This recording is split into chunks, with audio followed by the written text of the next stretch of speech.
Hey kids, this is Ivan. How you doing?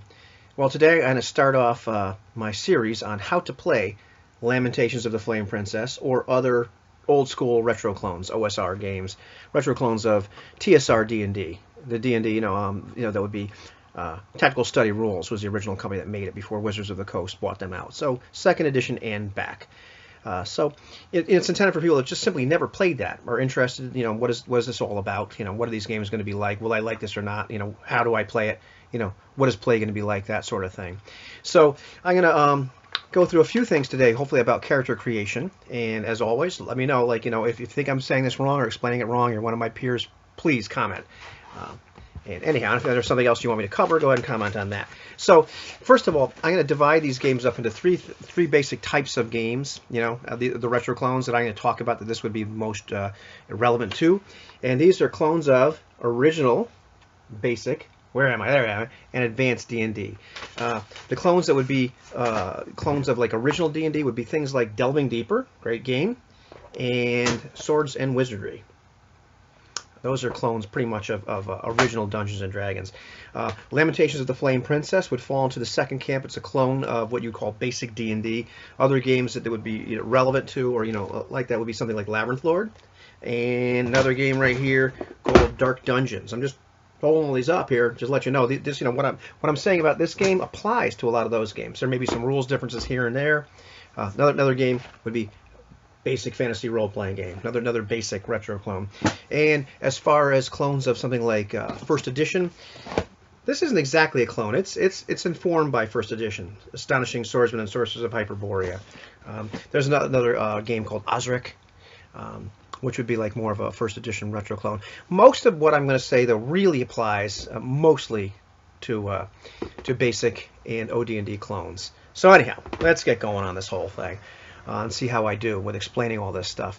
Somebody asked a while ago, and I think in the Lamentations of the Flame Princess forum, what kind of dice do you need? So I'll tell you what kind of dice you need, because this video could also be for people who have just never played role-playing games ever.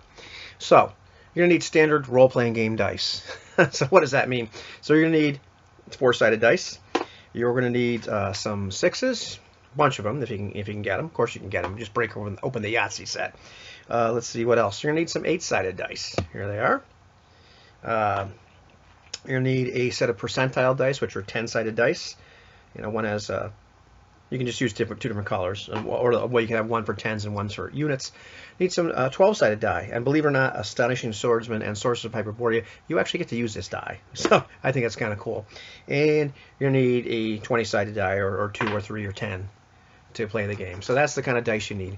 Now as far as character creation goes, let's see. What was I going to talk about here that I just dropped my pad for? Excuse me, I'm off camera already. Here I am. Well, first thing that happens is you're going to roll for your ability scores. And that's how you start to generate a character. There's no point buying the system. You don't decide what you want to put, points in. You literally roll dice to find out, how competent is my character in these abilities. And so here's the ability scores.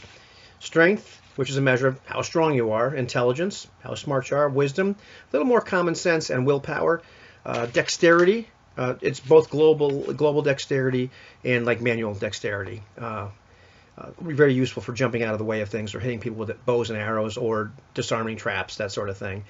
Constitution, how tough you are, very useful in terms of being able to take more damage and being able to survive things like poison and shock. And charisma. Very important stat, not a dumb stat, because that really, how people react to you, and how many henchmen you can have, how loyal they are, all based on charisma. So very, very important stat. This is the old classic arrangement of these stats, which is not the way Lamentations of the Flame Princess does it, and I'll let you know in a second. And it's funny, those first 4 stats there, those correspond to the 4 core classes. Like you needed at least a 9 or better. So if you were a fighter, you wanted to have a high strength. If you had intelligence, you wanted a high intelligence. Magic user, you wanted a high intelligence. Wisdom, well, if you were a cleric, you wanted a high wisdom. Dexterity, you needed, a thief. If you were a thief or a rogue or a specialist, you needed a high dexterity. The other 2 stats really, weren't for classes, but they kind of informed what kind of person you were going to be. A lot of games have revamp the order of those stats, like what you call like 5th and 4th and 3rd edition D&D, and something like Pathfinder, which is a clone of 3rd edition D&D, if you can believe that. They rearranged them to have physical stats and mental stats together, so it goes like strength, dexterity, constitution, and then intelligence, wisdom, charisma. Some retro clones actually use them that way, or order them that way. Lamentations of the Flame Princess does something that I hate and love all at the same time. He did it in alphabetical order. So it's charisma, constitution, dexterity, intelligence, strength, and wisdom. Drives me nuts on the character sheet because I remember the old order. But anyhow, it's neither here nor there. So these scores range from 3, which is abysmal, to 18, which is exceptional. Average people have a score about 10 or 11. You roll 3 6-sided dice because that's where you get 3 to 18 from. And it's a bell curve. It's not the biggest bell curve in the world, or as far as sharp, but it does cluster towards the middle. So a couple different things you can do. You can roll 3d6, 3 6-sided dice, and find out. Let's see, what did I get here? Oh man, I got a 17. That's pretty cool. I'm keeping that roll. And you roll these stats in order. That's very unusual to get a 17. That's canon in things like Swords and Wizardry, Delving Deeper, Lamentations of a Flame Princess, a lot of games. However, you have the option to roll stats in a different manner to get slightly higher stats. The most common thing to do is to roll 4 6-sided dice. So I'm going to add this yellow die here. Let's see if we can put them all up. There we go. And you roll 4 6-sided dice. You drop the lowest one. You keep the 3 highest for each score. There's a bunch of other methods you can do to get slightly higher stats. I'll link some videos that I've made below, and there's plenty of discussion on that. And it gives you more like the mathematical probabilities, that sort of thing. When you're all said and done, that informs you what kind of character, what kind of person your character is. It doesn't completely define them, but it lets you know, well, how strong are they? How smart are they? There's a couple things you can do if you have your heart set on playing a particular class, because this is a class-based game. It's not a skill-based game. You literally pick what kind of person you're going to be. Are you going to be a warrior? Are you going to be a wizard? Are you going to be a cleric, like a Von Helsing type, holy warrior type sort of guy, or healer? Now, are you going to be a thief? Are you going to be somebody that's just really sneaky, or good at breaking into places, traps, sneaking around, all that kind of good junk, assassinating people perhaps, that sort of thing. However, so you pick a class, and some of the other games, those are the 4 core. Those are the ones I'm really going to talk about for the most part. There are games like Astonishing Swordsmen and Sorcerers, which have several other subclasses. So you can be things like assassins and rangers and paladins and all kinds of good junk. I'm not going to talk too much about that because you can buy those games and figure out what those classes are. I'm just going to talk about the 4 core. So at the end of that, you figure out, well, what kind of class am I going to be based pretty much on the stats and what you want to do, because you can certainly play a fighter that's not the strongest guy in the entire world. There's a couple alternate methods for, like, if you have your heart set on, say, playing a warrior, but you're rolled an 8 strength. A couple things you can do. And these are not canon in Lamentations of the Flame Princess. These are just methods. The first thing you can do is you can trade 2 scores. Some people are really generous like that. Like I usually let you do that if you want to trade 2 scores. Another thing you can do, which is suggested in Astonishing Swordsmen and Sorcerers, is you can trade points from one score into another, one ability score into another, on a 2-for-1 basis. So in other words, if you have a really high constitution and a really low intelligence and you want to be a wizard, well, for every 2 points you sacrifice out of constitution, you gain 1 more point in intelligence. That's another method. However, at the end of the day, you look at your abilities and you figure, well, what kind of person do I want to be based on those abilities, and maybe just based on what you want to do anyway. What do those ability scores really mean? Well, it depends on the game.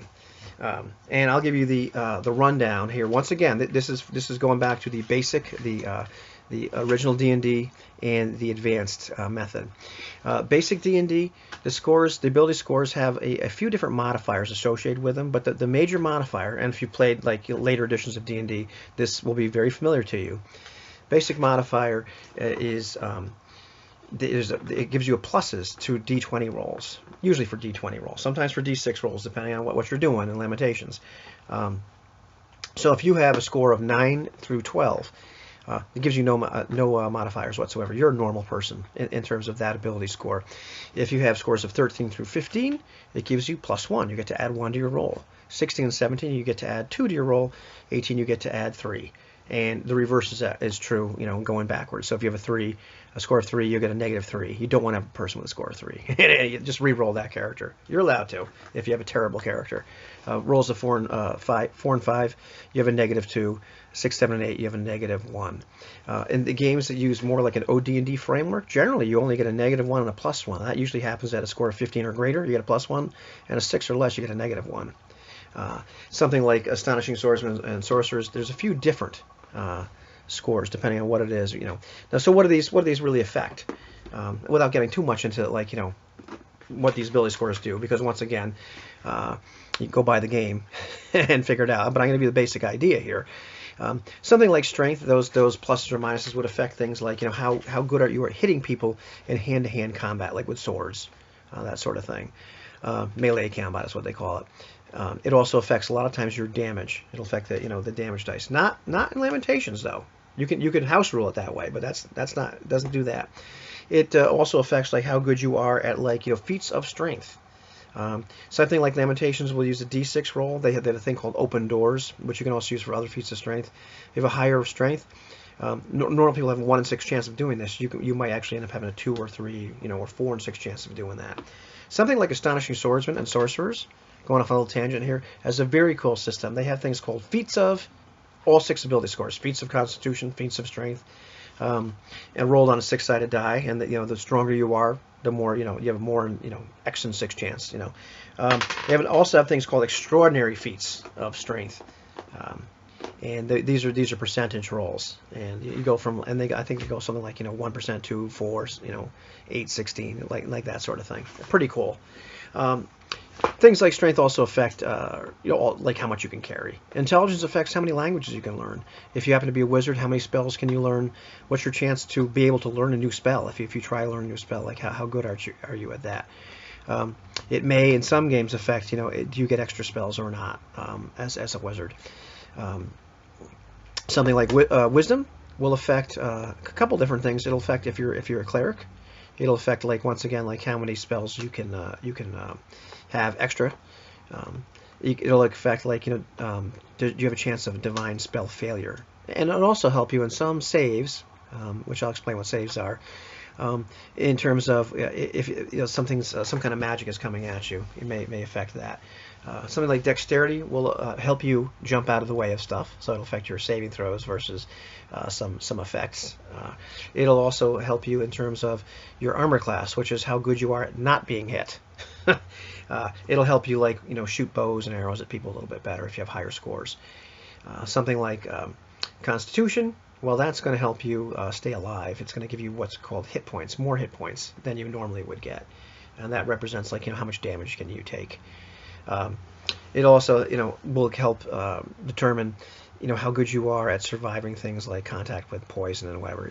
Sometimes it will affect those rolls depending on the game, but it'll also affect things like how good you are at surviving shocks to the system. Should you be, like, transformed into something else? Does that just kill you outright? That sort of thing. Charisma, you know, great score right here. That's going to affect your reaction, or the other people's reaction to you. They have these things that are called reaction rolls, and they're made on 2d6 generally. And you have a modifier based on your charisma score, and you can add this to this reaction roll or subtract it depending on the game. Some games will roll low, some games will roll high. The idea, though, that, like, you know, monsters, various people that you meet, you know, if the game master doesn't really have an idea of how, you know, how they're going to react to you, you roll this. People with high charisma, you know, much better. You also have things called morale for your henchmen. When you hire henchmen, they have a morale score you may not know, but the game master figures this out by rolling dice. And then in situations where they might flee or betray you, they have to make this roll. And, you know, somebody with a high charisma generally has people that will not betray them, or it's much less likely. They also get to hire a lot more people. So charisma is not a dumb stat. Charisma is very, very important in this game. Anyhow. So you figure all this out. You figure out what kind of scores, you know, what your scores are going to do. Write this all down on your sheet. And then you figure out, well, like, what kind of class do I want to play? And once again, you know, without going into all these other subclasses, there's 4 basic classes you can play. There's warriors, which are really good at fighting, really good at combat. You know, they're what's called magic users, which are wizards. You know, and they are, you know, some crazy people. You know, cast spells. They start out very weak. but they get more powerful over time. There are people called Clerics, which are more like, holy people, holy warriors. They're also healers, and they have some different magic, which helps. A lot of times helps with healing, helps with some divine intervention here and there. And then Lamentations of the Flame Princess calls this last class specialists. Other games call it Thief or Rogue. Thief was the original name of the class, and these guys are really good at sneaking. The original thief skills were things like opening locks and finding traps, disarming traps, picking pockets. Lamentations of the Flame Princess takes a different tack. This isn't a skill-based game. However, specialists have skills, and they have a number of D6 pips, little points that they get at first level, and then at later levels they get some more of these, and they get to assign them into these various skills. Everybody starts out, whether you're a specialist or not, with a 1 in 6 chance to be able to do things like survive in the wilderness, when they call it bushcraft, or sneak, and be able to be stealthy, or searching and finding stuff, or things called tinkering, where you're doing any kind of like little fiddly stuff where you're trying to open a lock or disarm a trap or that sort of thing. I'm trying to think of what else. Sleight of hand, which would be more like pickpockets. Just doing any kind of thing where you're trying to keep somebody from noticing what you're doing. That sort of thing. Specialists get to assign these pips every level to get better. So maybe if you decide to put a couple pips in stealth, well, you have a 3 in 6 chance of sneaking around as opposed to the other person. So anyhow, you figure out what kind of class you want to be at that point. Then you roll hit points. And hit points really represent how much damage your character can take. There are a lot of different ways to think about hit points. I'm really going to talk more about that in combat. But the idea is that fighters in Lamentations, they start out with using an 8-sided die to determine hit points. And it is a common house rule to just give somebody maximum hit points at first level. I usually do that. But Clerics, on the other hand, they start out with a 6-sided die for hit points. So do normal people, by the way. Specialists in Lamentations of the Flame Princess use a 6-sided die. In a lot of other games using the basic framework, thieves have a 4-sided die. Or thieves or specialists have a 4-sided die. Magic users, in Lamentations of the Flame Princess, they do something really weird. At first level, which I really like, first level, you get to use a 6-sided die for your hit points. Every other level thereafter, you use a 4-sided die. And just it's worth noting that in a lot of games, the fighters actually will use a 10-sided hit die for hit points. Clerics use an 8. They usually use a 6. And magic users will use, seeing as they have to hold them up to be consistent, a 4. So hit points tend to represent, at least for me, more of your combat luck or mojo, and the last hit you take last point is your real physical damage that will kill you. In general, most of these games, 0 hit points equals dead. There is no, giant pool of negative hit points before your character dies. Lamentations of the Flame Princess actually lets you go down to -4 before you die. However, it should have hit you all the way down to -3. You're dying for 10 minutes. I'm getting ahead of myself, but characters are relatively squishy in Lamentations of the Flame Princess and a lot of these other games. You have to play the game very carefully. It's very easy to die. So what are your other reasons to want to choose one of these classes besides the description of what they're like? Well, for the most part, fighters can wear armor. They can wear any sort of armor, and they can use any sort of weapon. Now, depending on the game, something like Lamentations of the Flame Princess dispenses with the idea that only certain classes can use certain types of armor. Anybody can wear any kind of armor. There's just going to be penalties to it. Clerics can wear any kind of armor in all these games. Magic users, by canon, for the most part, aren't supposed to wear armor.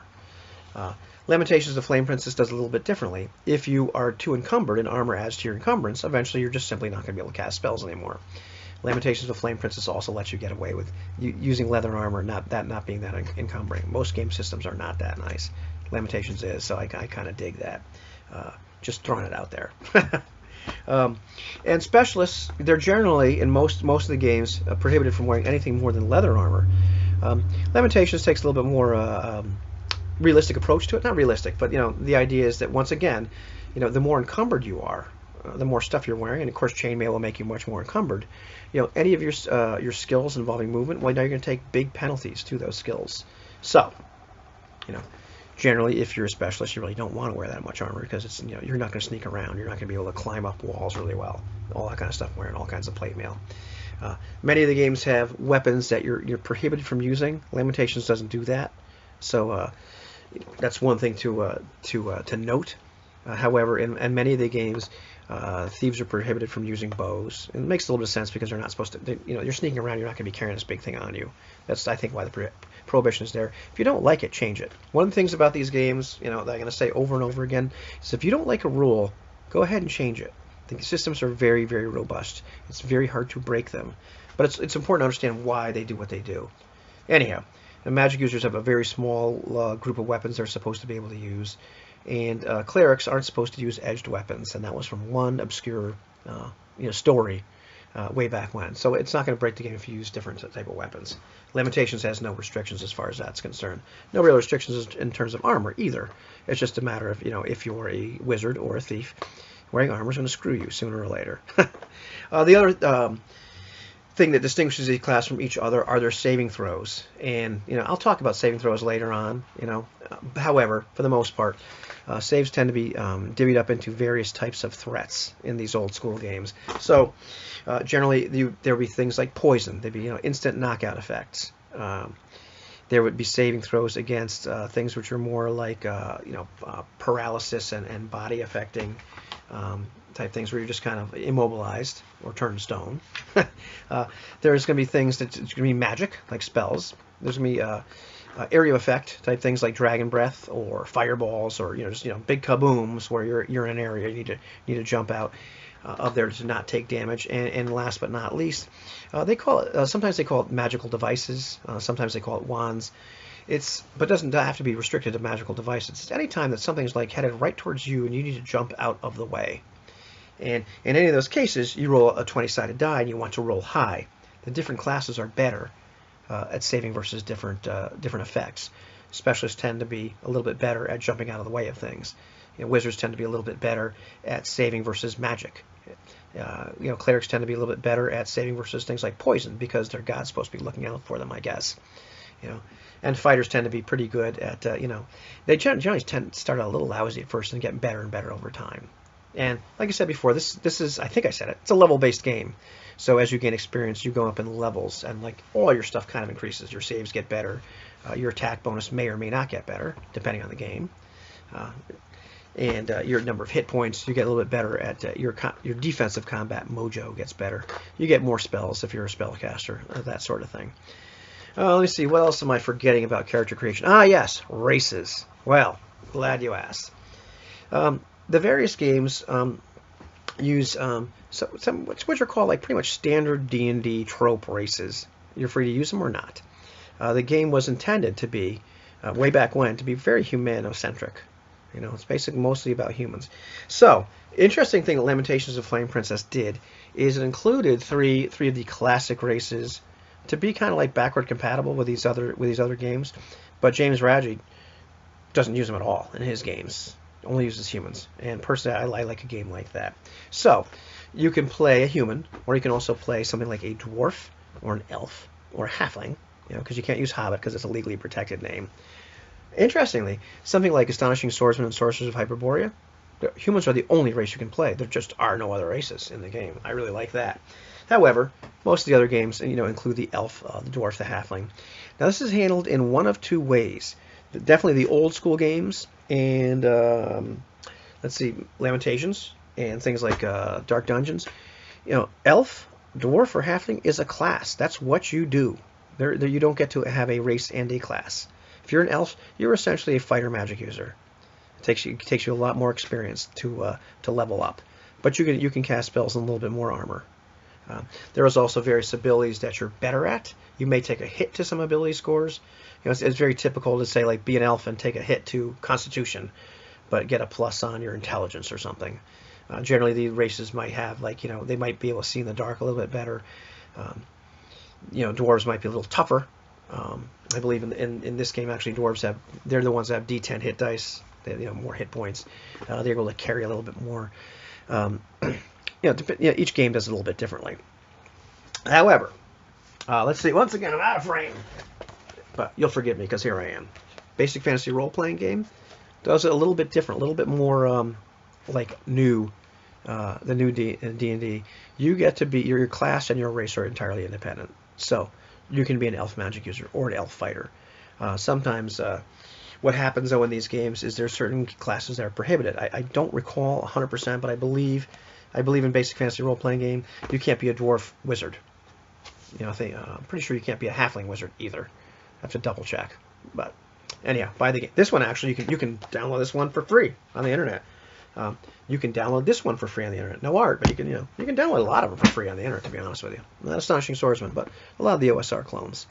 So that's, I think, the meat of character creation. Other than then you need to roll for starting money, and figure out how much money you have. Sometimes it's based on class, and then you go buy gear. And generally, most of these books have gear prices right in them, and you can figure out how to equip your character. In fact, let's take a look right here. Oh yeah, Lamentations of Flame Princess. There's a gear list. You can go buy stuff. And as far as your character's backstory, male or female, how big they are, all that good junk, why are they here, what's up with them, that's all up to you. You figure all that good junk out. It's something where you want to talk to the game master and maybe figure out, like, what's the game going to be about, what's the general focus of it. You may talk to the other players, that's always nice. But all that stuff, it's not necessarily randomly rolled or anything like that. You figure it out by yourself, like what kind of person do you want to be. Anyhow, kind of long-winded to get to this one point, which I should have made a long time ago, is the idea that, like, this is a game where the scores aren't all that important. They certainly affect a lot of, some of the rolls. They affect combat to a certain extent. They affect, sometimes they can affect your saving throws. They can affect when you want to do some kind of feat of strength or whatnot. But for the most part, in these games, the way they're played, you don't make a roll until the game master calls for it. And a lot of times they will not call for it. A lot of times you're just saying, well, I want to do this, and you go do this, you go do that, whatever. And every once in a while you come up against something. Instead of coming to a door and say, I want to make an open doors roll, say, I want to open the door. The game master will tell you. When you say, I want to talk to this guy, don't say, well, I want to make some kind of charm, roll or influence roll. Wait for the DM to call. Yeah, you need to make a roll here. When you're looking for something, don't say, well, I want to make a perception check or whatever else the games you're used to. Just say, I'm going to look around, and the game master will let you know when it's time to make a roll. So, anyhow, I hope that was somewhat helpful. I'm sure I left a whole bunch of stuff out. Probably didn't talk about the percentiles, thief skills that a lot of games use. And actually, back to that D12, Astonishing Swordsman and Sorcerers of Hyperborea uses D12 for thief or special skills, which I think is really cool. Anyhow, but that's the start of character creation, and it's basically giving you a little bit of vibe, like what the game's going to be like in terms of that. It's not terribly involved. You can roll up a character and really get them going in about 10 minutes. And maybe it may take a little longer to equip them, but characters die in these games. It doesn't take an awful long time. A little more time to figure out who they are and what they're doing and all that kind of stuff. But if your character dies and you need to make up a new one, like right in the middle of the adventure, you can do this. It's not that hard.